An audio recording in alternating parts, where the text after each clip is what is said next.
Welcome to today's webinar. As a global consulting firm, Protiviti is here to help you connect, grow, succeed. We invite you to visit us online at protiviti.com/webinars to find other great content and subscribe. Now, let's begin.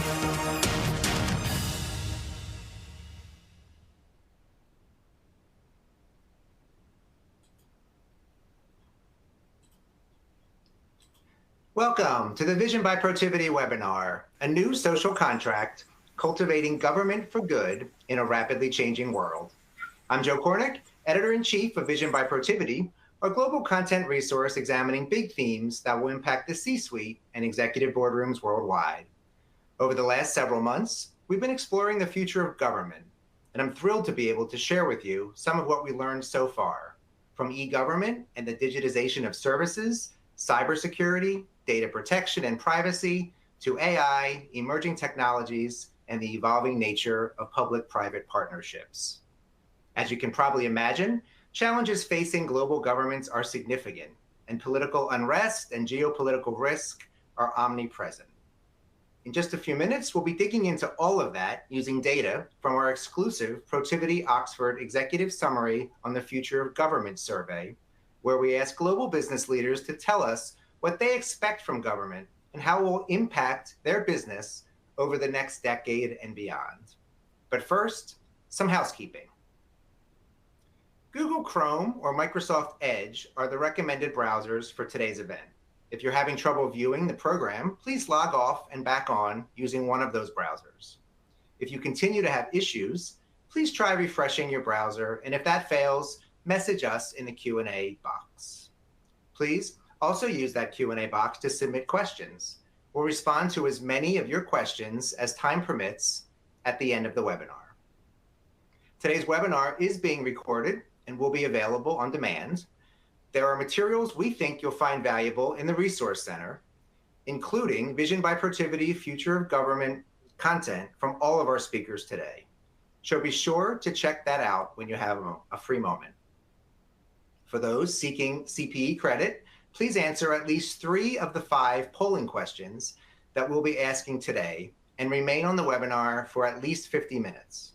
If you meet that criteria for credit today, navigate to the Earn Certification window on your screen to download your certificate at the end of the webinar. We'll also provide a link to download a copy afterward. If you're not familiar with Vision by Protiviti, it's our global content initiative exploring how current megatrends will impact the future of business over the next decade and beyond. Since launching 2.5 years ago, we published nearly 200 articles, interviews, videos, and podcasts with visionaries, executives, academics, and subject matter experts who have some big ideas about big topics, such as the future of cities, work, ESG, sustainability, the metaverse, money, and now government.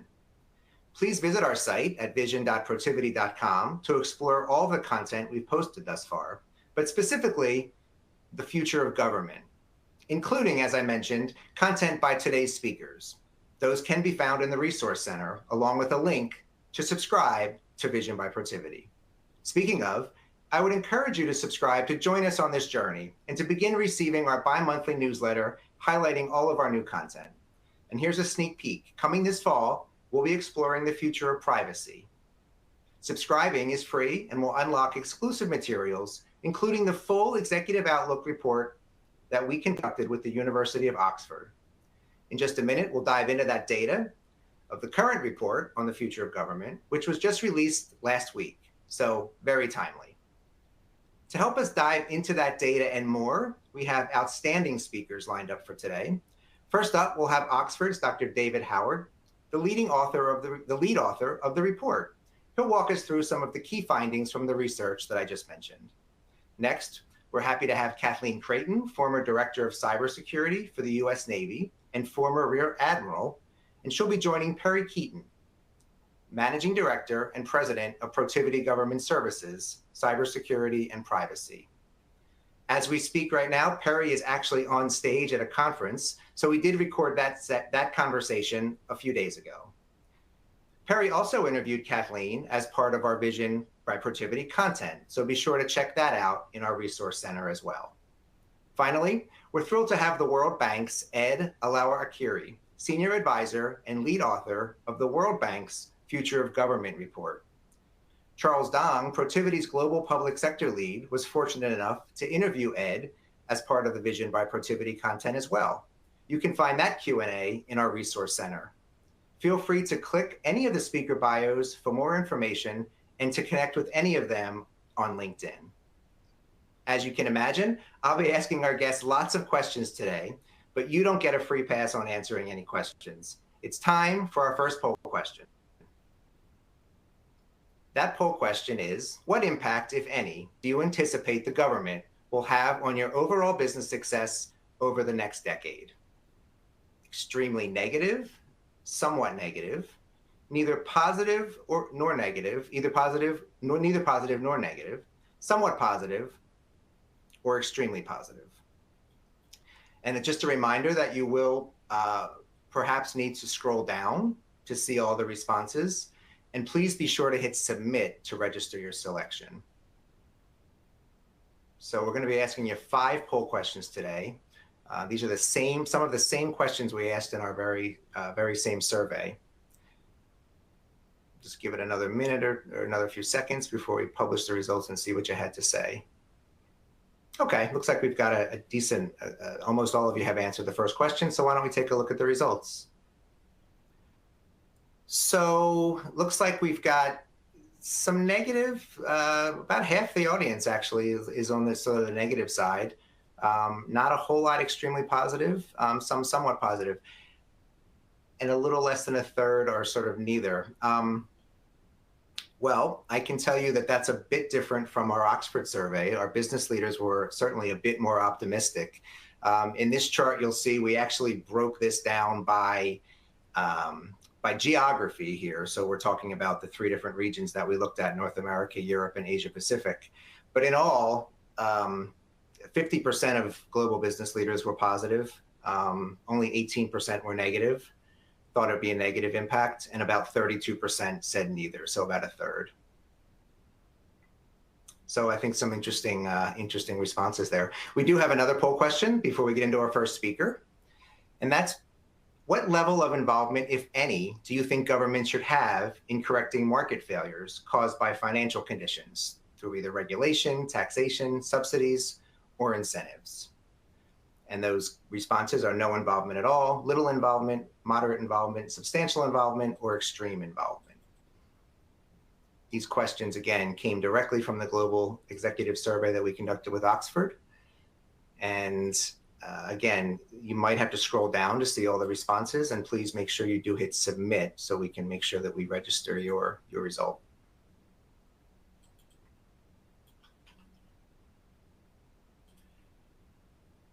Just give it another few seconds.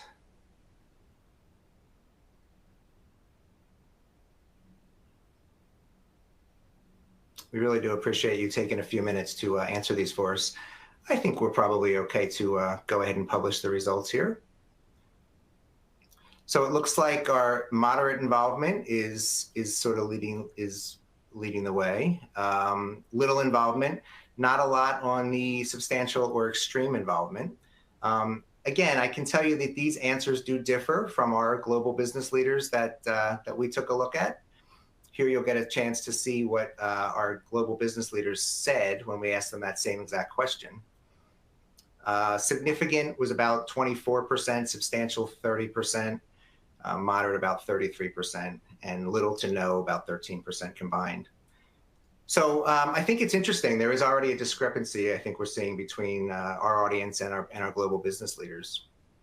And who better to talk through some of those discrepancies and data findings with me than our first guest today, and that's Dr. David Howard from Oxford, a professor at Oxford University, and lead author of the report. There's the cover of the report there, where we polled global executives about the future of government. Again, you'll get the full 30-page report with a free subscription to Vision. So David, thank you so much for joining us today. Thank you very much. It's a pleasure to be here with you and colleagues. So David, some really interesting takeaways from this executive outlook on the future of government. Um, let's just start with an easy one. What was your biggest takeaway when you took a look at the data? Well, I think it's the fact the very pro-government response across the board from global leaders, where the results have shown that, well, just under 90%, so 80% of global leaders believe the governments, their state government, should have a direct role in supporting the economy. And we find this quite surprising in many ways, particularly in North America, where there's a consistent, over 2/3 across a variety of aspects of governance, where business leaders have really been very supportive of a significant engagement of the government in the economy. And I think this report is different from the others in that for those who read the other reports, we could say there were some standout figures. You know, there'll be certain percentages, stats that really spoke.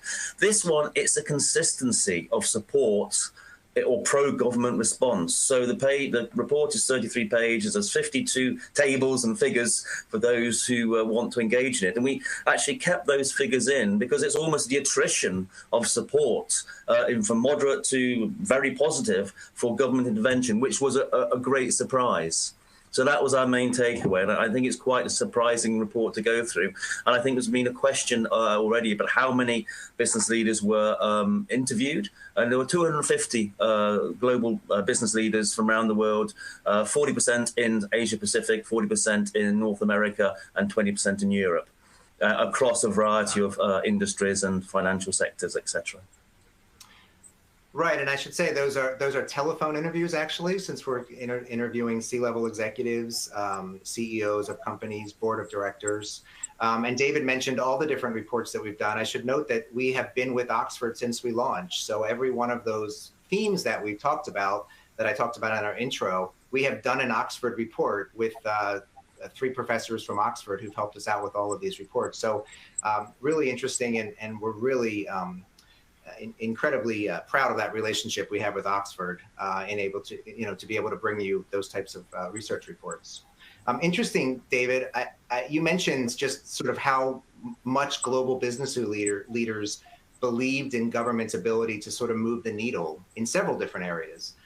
The report points out that we're sort of in the midst of a super election year, right, in 2024, a year that will see more than 2 billion people in some 60 countries head to the polls and cast a ballot this year, more than a quarter of the world's population. So meanwhile, I feel like political and economic unrest has maybe put politics front and center when you combine that with the fact that so many people are going to the polls. Do you think perhaps that played a part in any of the results in the data that we saw, those 2 factors? I think the notion, the super election year is clearly evident, as you say, 2 billion people in 60 countries are voting. But in some ways, that is a good media story. And so when an individual goes to the polls, I don't think they're often thinking about what's happening in another country. So I think one real takeaway from the super election year is, yes, there's a lot of elections occurring, but also we're in a stage now where there is more conflict in the world.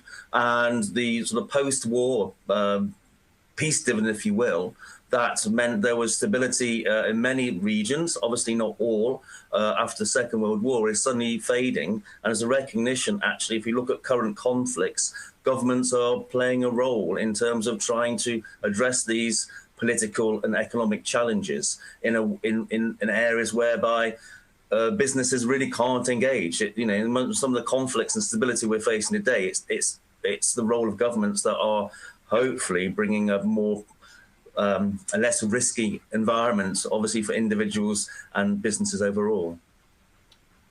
Right. One of those early poll questions that we even asked the audience, where we talk about the result, half of global business leaders say they expect government to have a positive impact on their business over the next decade. Only 18%, again, say they expect it to be negative, with about a third, the remaining third, saying it will sort of be neither positive nor negative. I thought that result was pretty promising. What do you make of it? I think it's a very interesting and surprising result, yes. And again, you probably sometimes need to look at individual countries. So I think there's in some ways the national context is key. So let's look at the example of the UK. The experiment and result of Brexit has dramatically shaped the British economy. The signs of how it has actually impacted the economy are, shall we say, varied. But I think that it definitely is a case of a wish for almost a sensible government to take back control. And in some cases, you can see where populist votes have maybe shifted the government's economic policy. In many cases, there's a recognition that actually we want to go back to sensible, so good governance per se. And I won't harp on about the UK example at all, but you can see after a period, almost a year of very unstable forms of governance, there's a wish to have a more stable government of whatever political hue. And you can see in some ways, although you can see across the political spectrum, in many countries there's been a rise of populism and to some extent the far right.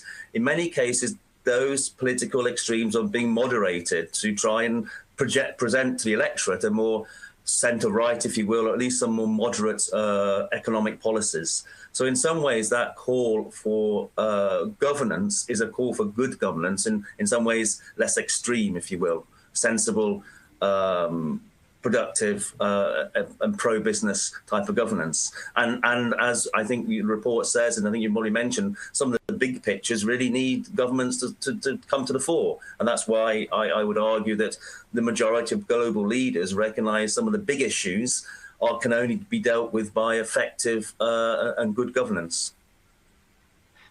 Right, and I'm just going to touch on the geography earlier, because you mentioned how North America sort of across the entire survey pretty much outpaced its global counterparts in terms of its positivity towards government, which I found a little surprising. Any theories? It's sort of a notable trend. Any theories as to why that may be? Well, I think when we first started discussing results, there was a genuine surprise. You know, that 2/3 of North American business leaders favoured higher state intervention. That 2/3 of North American leaders favoured engagement with the government in all aspects, really, of the economy, in terms of labour regulation, actually almost favourably increased taxation to allow the government to provide better infrastructure, etc. And I think one of the differences why you could say there's a concentration in North America, 2/3 in favour as opposed to maybe 1/3 in particularly Asia Pacific, it might be the case that in many of the Asian Pacific countries there was already a high level of state regulation or intervention, and so maybe those structures were already in place, and so the idea of having more was seen to be less significant maybe for those business leaders. Whereas in other countries, in North America, to some extent in Europe, where businesses depend upon stable and reliable infrastructure, again, there's a recognition that that was really something the government really needed to provide, and therefore business was supportive of that form of government intervention in terms of economic stability, taxation, day-to-day infrastructure to make business work properly. Right. Right, and business leaders, I mean, according to the survey, are looking to the government to sort of pull levers that help lead to a healthy economy, which would lead to a more positive business environment. 80% of our respondents expect government involvement in controlling economic growth or unemployment and inflation, and even more, 87% think government should have a role in correcting market failures caused by financial conditions. So, do those results surprise you, and do you find them concerning at all? I think just a general, as I said, the attrition of answers that pointed towards an expectation and almost a wish for greater governance intervention is as you said, it's one of the takeaway factors. Did it surprise me? I think if you look at the whole set of data, it's not a surprise because there's just one trend. So it's quite interesting how the road is pointing in all global regions to more like state intervention, but maybe government assistance to help economic growth. What I think maybe is probably of interest is we surveyed business leaders in a variety of, should we say, political contexts, from autocratic, if you will, to more democratic governments. And I think one of the key takeaways is, yes, there's a call for more, should we say, state intervention, government intervention, but it's an emphasis on good governance. So I think that's the key aspect here, that maybe it's not so much whether you're voting right or left or blue or green, etc. It's actually the business clearly want a form of governance that's going to be stable and provide that security, that infrastructure to make countries and economies work better. Right. Well, David, I can't thank you enough for your help on the report, putting it together, and for your time today on the webinar, talking us through some of the findings.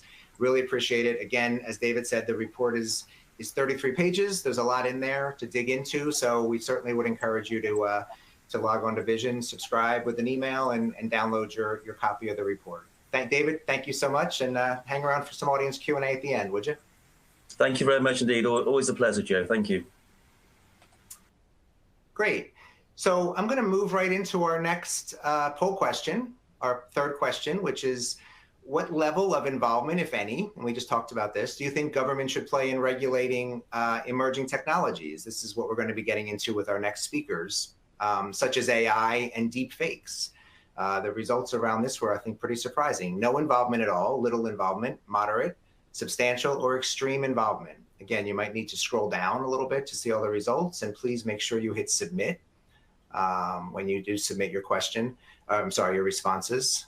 We wanted to ask people about these emerging technologies that everyone's talking about and find out what role we think the government should play, again, globally. And we break these numbers down by continent as well and geography. But if you could just let us know what you think, give it another few seconds. All right, why don't we go ahead and publish the results? Let's see, it looks like moderate involvement is pretty strong. Substantial, and so between the three involvements, it looks like moderate is sort of the winner, with substantial and extreme coming in a little bit below moderate. And not surprisingly, no involvement or little involvement are pretty small. Let's take a look at what our business leaders had to say about this same question. And I think you'll find, again, that there's a bit of a disconnect, although perhaps not too much of a disconnect between what our business leaders said here. Extreme 21%, substantial 31%, and moderate 20%. So not a whole lot of discrepancy here, which I think is interesting. Let's take a look at our next poll question before we get into our next speakers. And on this one, we're going to ask you, as government services are digitized, how concerned are you, if at all, about the government's ability to protect data in an e-government environment? This is a big one, right? Not concerned at all, a little concerned, somewhat, substantially, or extremely concerned about your government's ability to protect data as we move. I mean, government is digitizing its services. E-government is the wave.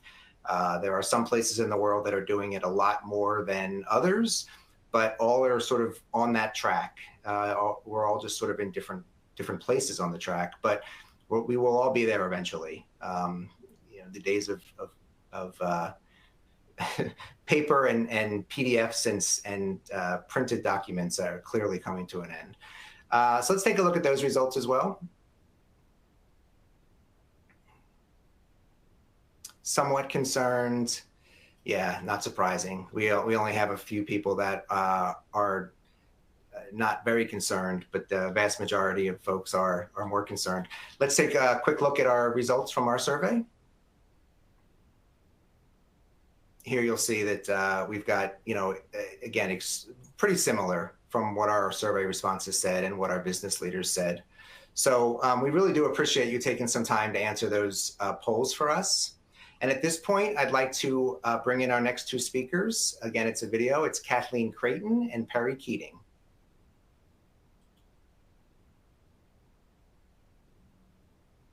Up next, we're joined by Kathleen Creighton, former Director of Cybersecurity for the U.S. Navy, where she designed cybersecurity, IT, and cloud strategy, policy, and governance for 607,000 Navy personnel. Kathleen retired from the U.S. Navy in 2021, following a 33-year career, including 6 as a Rear Admiral. Currently, she's Independent Director for the Mantech Corporation, the West Bend Mutual Insurance Company, and the Military Women's Memorial. Kathleen, thanks so much for joining me today. Thanks, Joe. Really excited to be here. And I'm also joined by my Protiviti colleague, Perry Keating, Managing Director and President of Protiviti Government Services, Privacy and Cybersecurity, with over 30 years of doing business with the government. His experience gives him unique industry insight into the public sector, U.S. federal, state, and local, aerospace and defense, government contractors, defense industrial base, as well as the telecommunications and high-tech industries. Perry, thanks for being here today. Thanks, Joe. Super excited to be here. Well, thank both of you for doing this. We really appreciate it. We've got quite a bit of experience between the two of you, so what a wonderful and unique opportunity we have here today. We just heard some pretty interesting data points from our Future of Government survey that we conducted with the University of Oxford. One of the big takeaways is that 83% of global executives have concerns, and more than half have substantial concerns about the government's ability to protect citizens' data in a digitized environment. And extreme concerns were among basically North American executives had more concerns than the rest of the world. One, do those numbers surprise either of you? And two, are those concerns warranted?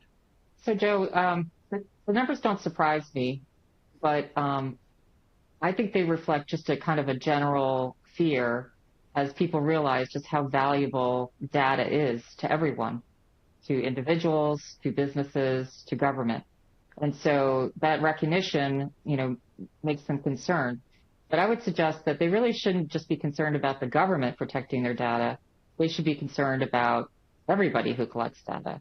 So everyone, your credit card company, your healthcare company, your insurance company, the cloud providers, Amazon, Microsoft, Google, everybody who stores data you should be concerned about, and the government. So the government is mandated, to protect it. Industry, of course, wants to protect it because it could impact their business and their reputation. So I would say I'm not surprised at the general level of concern, but I would suggest that they shouldn't just be concerned about the government. They should be concerned about everyone who collects data. Yeah, I think that's right. Nobody collects more data, right, than the U.S. and then the government, right? You think about the IRS or the Census Bureau or Social Security administrations who just have just so much data. So the numbers don't surprise me. But I completely agree with your idea that it's not only the government, it's other people, right? If you go back to, when one of the credit bureaus had a breach and, they had inquiries and they were like, I didn't even know the credit bureaus were collecting all of that information, right? And somewhere in the back of your car loan, it would say, oh, by the way, your credit information's going there. And then there was this sort of mass data loss, and there was a lot of people's data affected, and people didn't even know it was getting collected. So doesn't surprise me. The numbers are huge, and it's not just the government. It's folks that are collecting data that you don't even think about. All the people you mentioned, right, your phone carrier, certainly the discussion of TikTok and various social platforms as well. So doesn't surprise me. Probably warrant some concern, and some good thoughts on how to protect your data are probably well warranted. Thanks. Another data point centers on emerging technologies, right? More than 3/4, that's actually 81%, of business leaders say they expect emerging technologies, specifically AI, to transform the delivery of public services in the future. It's probably not surprising, but how do you see AI impacting the delivery of public sector services, government services, and how that impacts cybersecurity over the next several years? So I think that AI brings great promise in the government's ability to provide citizen services, right? If we think about the civilian part of the government, a lot of that is citizen services, the Department of Transportation, the Department of Education, right? They're trying to provide services to the states and to the individuals. So I think how we're able to get those services, how we're able to interact with those services, how those services can be more customized to an individual or to a geography or to some sort of demographic, I think can make that experience better, quicker, faster, and more tailored. I think in some cases, right, it scares the hell out of you that says, right, we're all thinking of the Arnold Schwarzenegger movie, right? This sort of, AI is, machine on machine warfare, that sort of the defense and intel part of the world, you sort of go, holy moly, what does that turn into?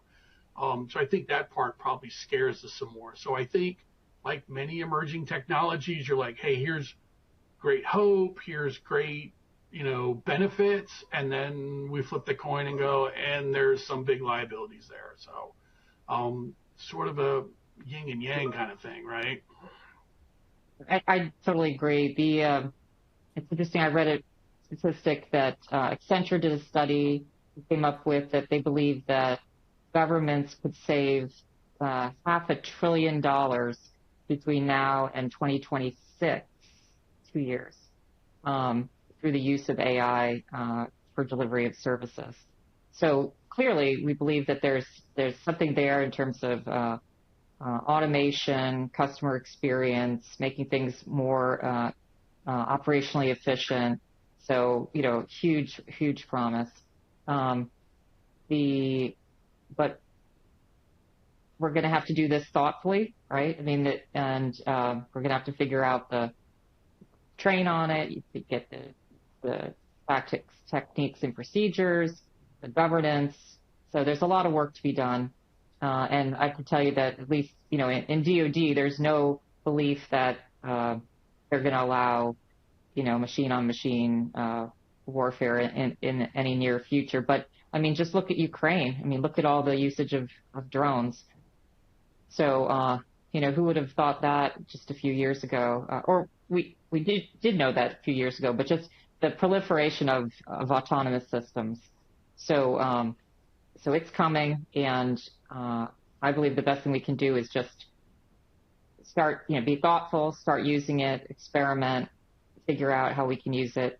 Even things like, public safety. And one thing that really intrigues me is the idea of helping us write policy by, using the data we have, being able to, to mine, the analytics from it, figure out the trends and use that to write policy, and then, use it to figure out the response to that policy. So, more to follow. Right. It actually leads me, Kathleen, that leads me right into my next question, which is about the regulation of those technologies. In our survey, 53%, so a little bit more than half of global leaders believe government should play a substantial role in regulating technologies such as AI, and quantum was one of the examples we had put in the survey question. So what role do you think government should play in regulating emerging technologies? I'll start there. I think that our government will not take a stance of, a blanket-wide set of policies. I think we're too big of a country, too big of an economy to do that, and I think that's correct.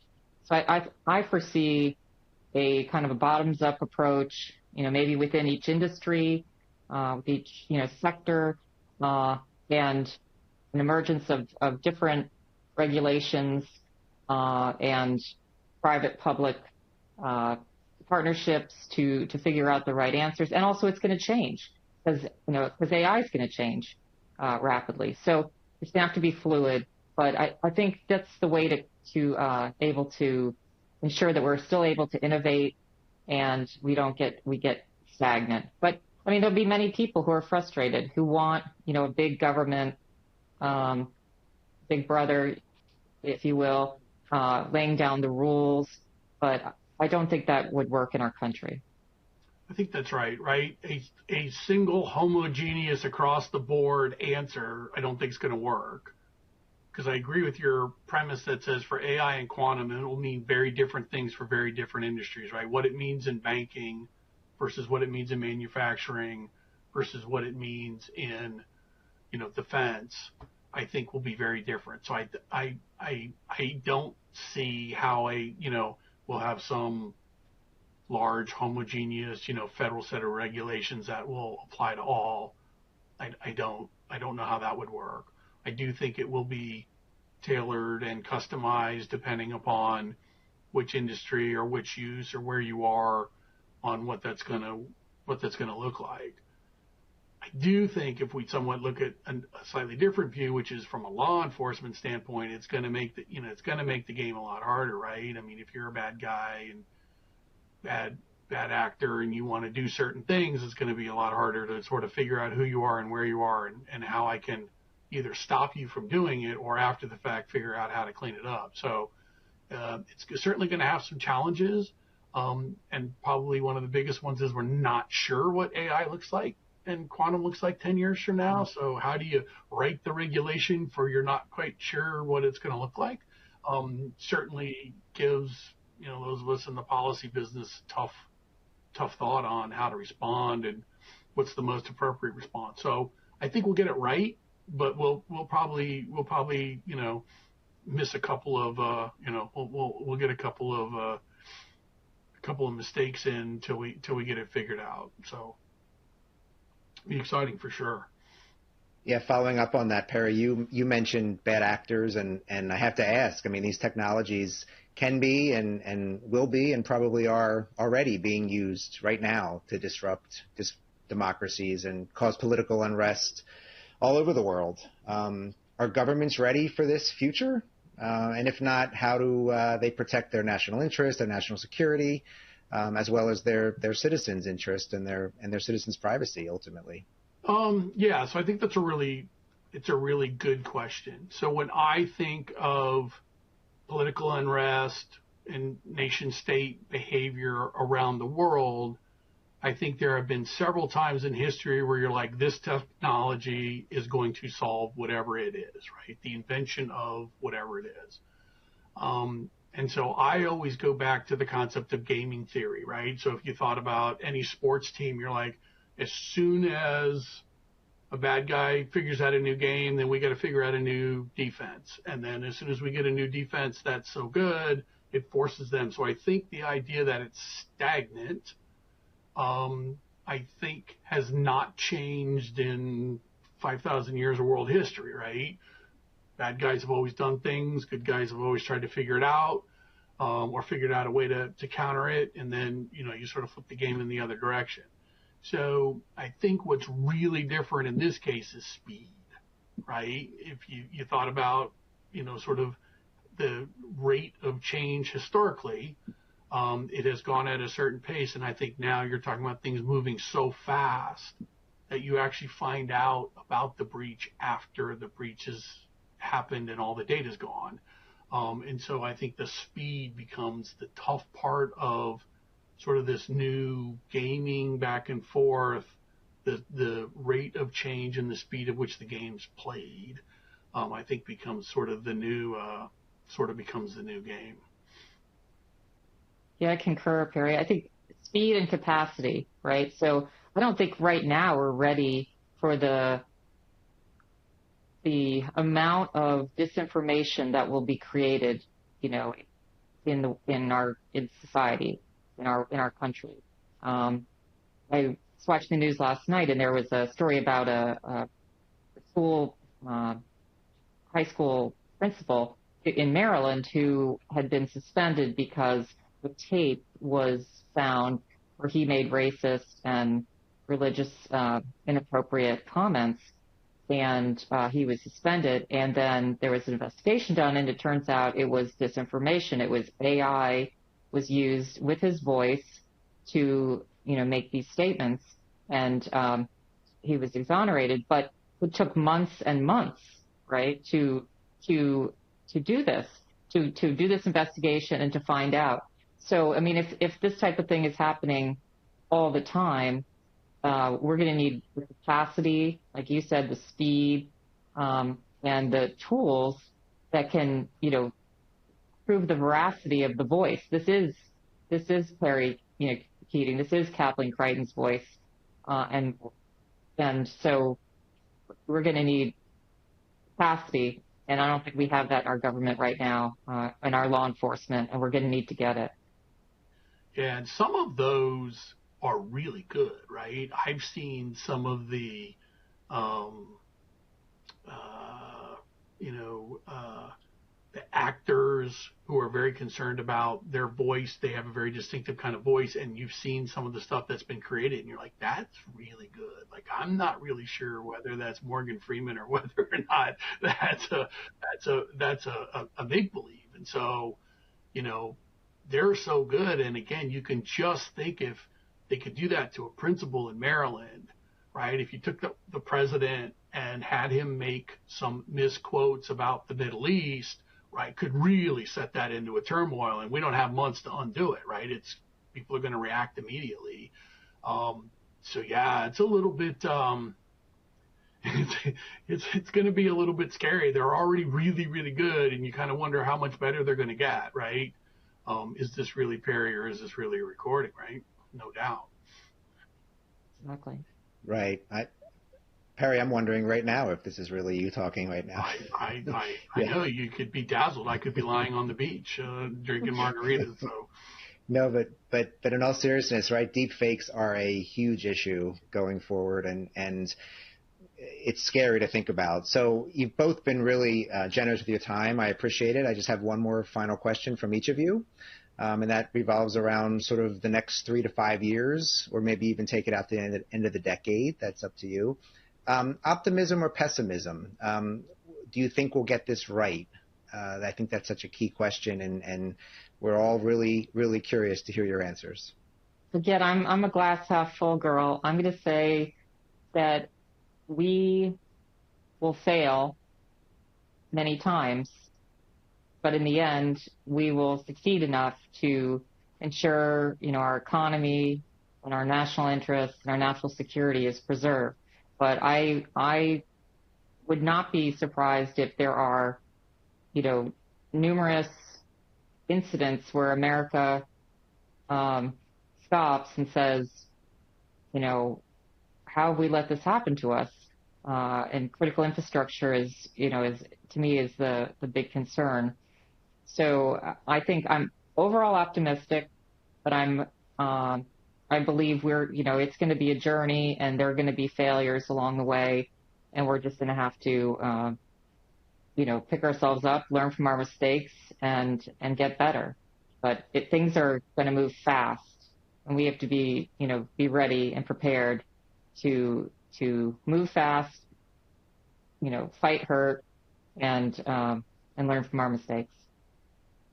So I'm a glass half full kind of girl as well. I think it may change other parts of the world. If I thought about Asia and I thought about Africa, even if I thought about Europe, there's may be some real changes in the balance of power in those areas. I think when it comes to the U.S., right, the single easiest way for the have-nots to attack the haves, right, is through, all of these technologies, right? Armed invasion of the United States is probably not really a concept, right? But certainly being able to, from a cyber perspective, I think we'll have some days where we'll go, what in the world just happened? But I also think we will figure it out, and I think we will get it right, and I think we will be able to, protect our sovereignty and our financial well-being and our national security. But it's going to be an interesting item to see how well this goes, and I do think speed's going to be a big part of it, right? In terms of what that might look like. So. Well, what a wonderful and insightful discussion. Thank you both for your insights. Thanks for being here today. My pleasure. Thank you, Joe. Yeah, my pleasure. Glad to be here.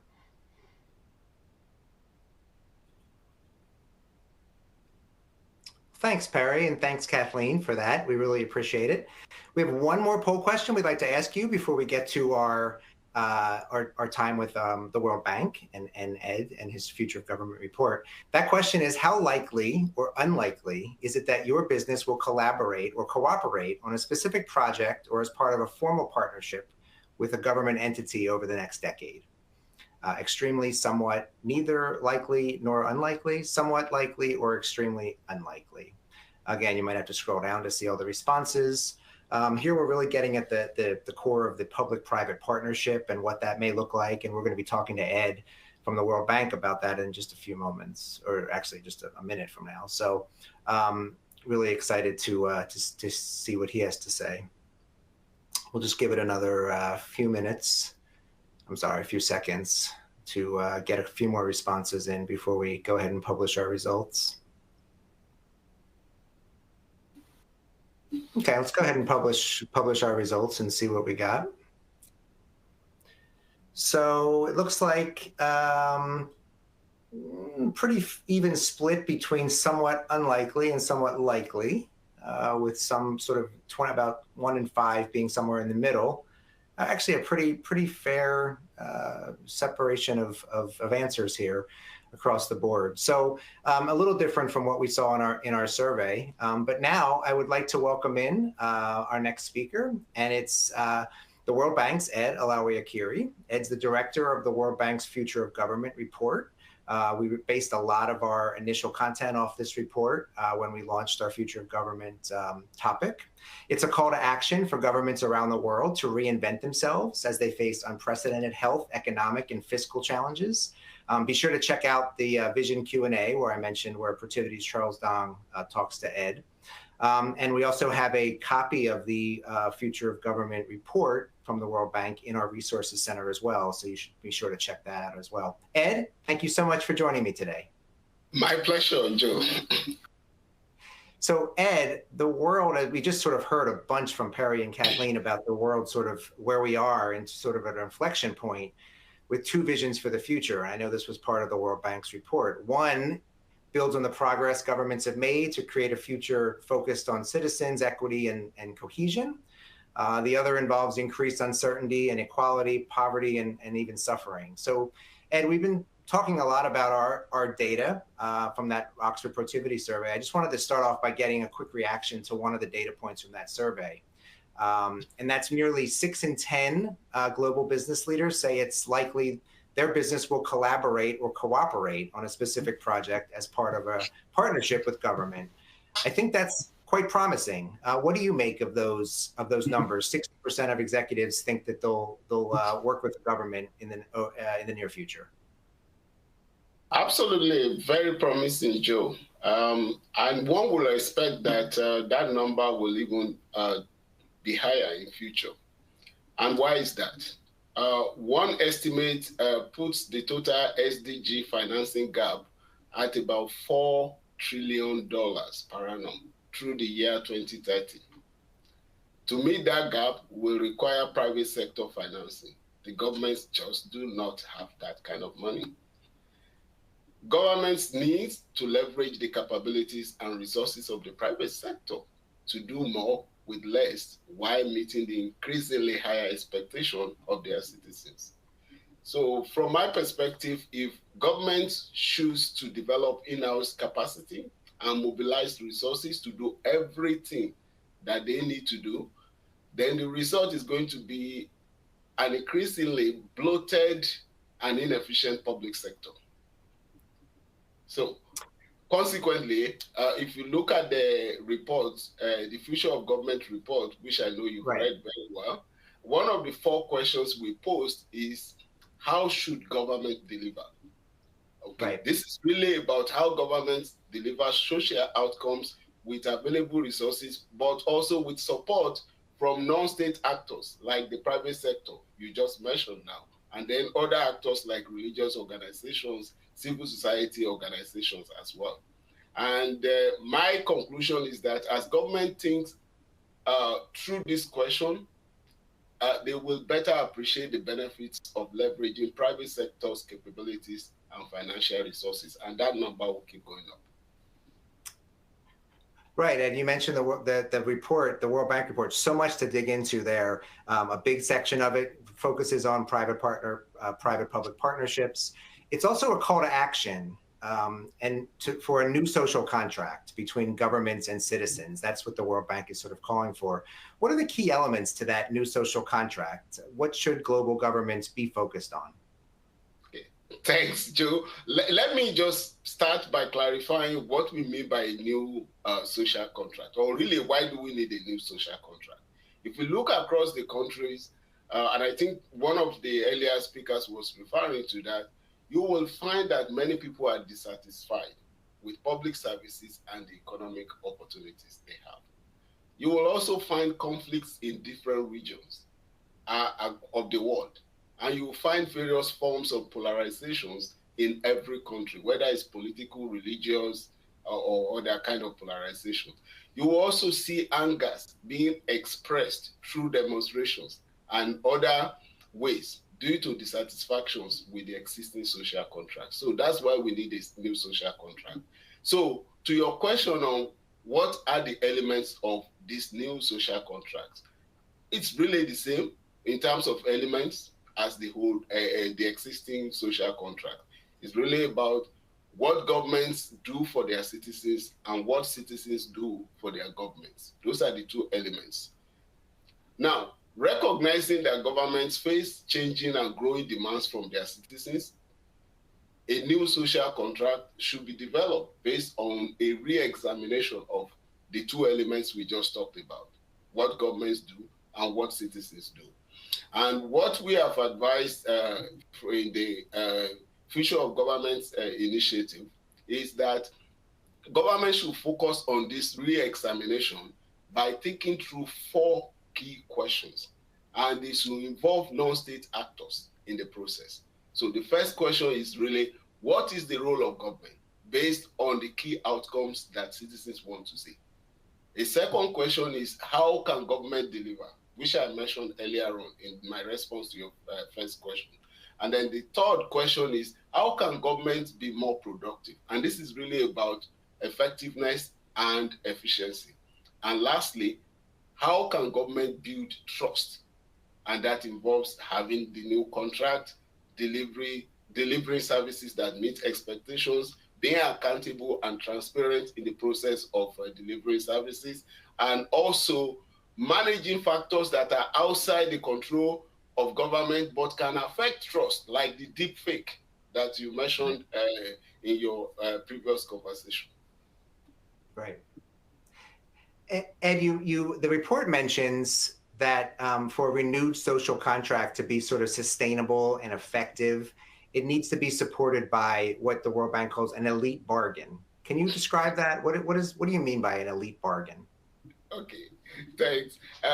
As we know, the power, authority, and resources that enable governments to function are typically concentrated in the hands of the elites, not widely distributed among the broader society. So elite bargain is really about explicitly renegotiating the allocation of power, authority, and resources that enable governments to function so that governments can deliver on the new social contracts. So it is worth mentioning that such a renegotiation will not necessarily be through a grand process.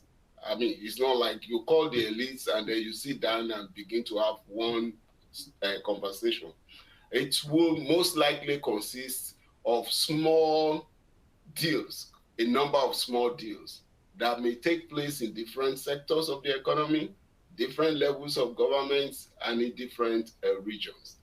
But the expectation is that in this process, the elites will commit to outcomes that benefit the broader society and not just themselves.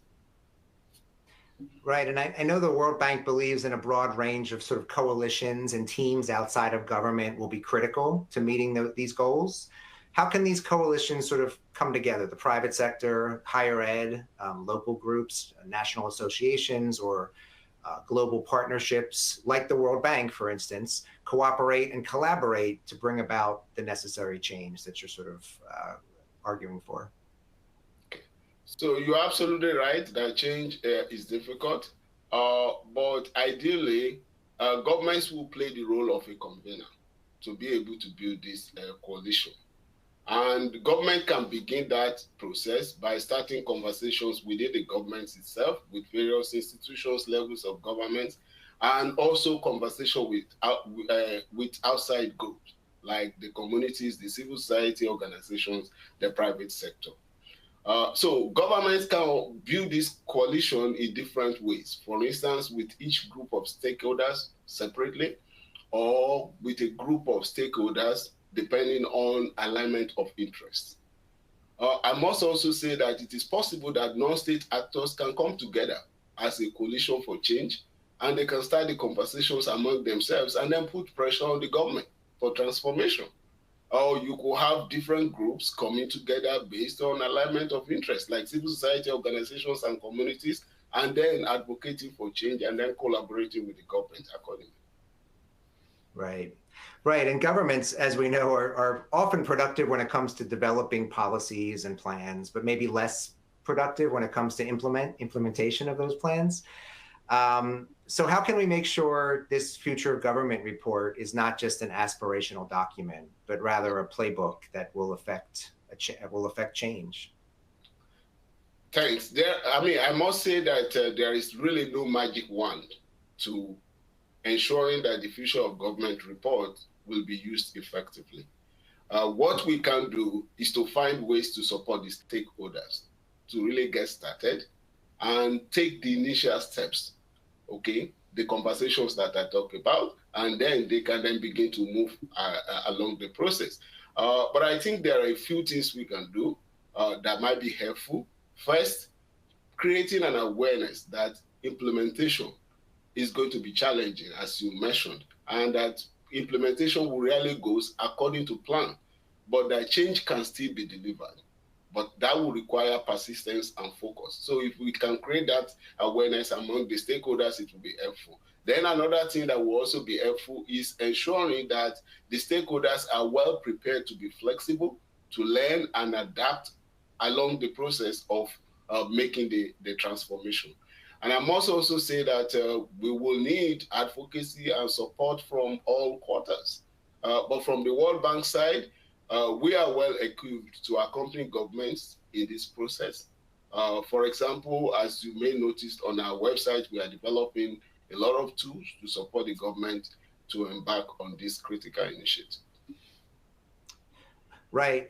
Thanks so much for that, Ed. We've got about 1 minute left, and I just want to ask you one more question. We laid out a lot of the challenges facing governments, and I know we're sort of at an inflection point. We talked about 2024 being sort of the super election year and a lot of the political unrest. We've got, wars raging on several continents. Last question for me, and that is, what does the government of the next decade and beyond look like? How optimistic are you that we'll be in a better situation, let's say in 2030 and going forward? Yeah, I'm really optimistic. And the way I would describe the governments of the next decade will be a government that has reimagined its roles in service delivery and other roles that are also important, like regulation, which you discussed in the previous session. Also, the role of government in leadership coordination, that they will have re-examined that based on their capability, and also with the expectation to maximize the public sector, the private sector, and communities, so that they can all contribute to achieving the objectives of government. So essentially, we are talking of a government that has a clear vision of its role and is responsive to the demands of citizens. A government that delivers on its promises, a government that is innovative and productive, a government that does not pander to or enrich elites, a government that is trusted, prepared for crisis, a government that uses technology and leverages all the resources available in a country. Thank you. Thank you, Ed. And look, I think I speak for everyone when I say I hope you're right, and I hope that governments pick up that report that the World Bank has put together, that roadmap for success, and really take it to heart, because I think it'll lead to a much better world for all the citizens on the planet. So thank you, Ed. Appreciate the time today. You're welcome. And thank you for joining us today. And thank you to all of our speakers who did such a wonderful job As a reminder, you can connect with any of our speakers by visiting the window, the bios window on your screen. Please don't forget to subscribe to Vision by Protiviti by accessing the link in the Resource Center or the window at the top or bottom of every page we have on Vision when you go to the website. Once you subscribe, you'll be able to download the full Protiviti-Oxford report that we've spent so much time discussing today. Thanks again for joining us. We appreciate your time and your interest. Please enjoy the rest of your day. Thanks all.